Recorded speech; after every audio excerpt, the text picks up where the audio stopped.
雖然咧就初咧有1000蚊咧，係去嗰個救濟基金嗰度，但係咧出個心咧係本着一個唔知道或者係其實花得起嘅。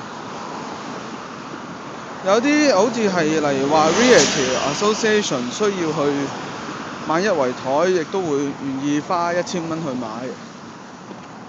唔係本住個善心，而係本住個廣告效益。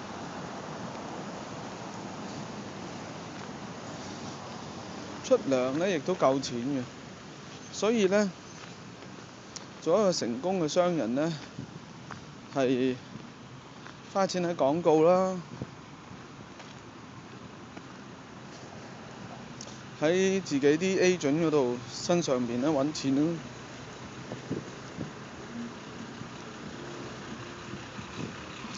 叫人做嘢，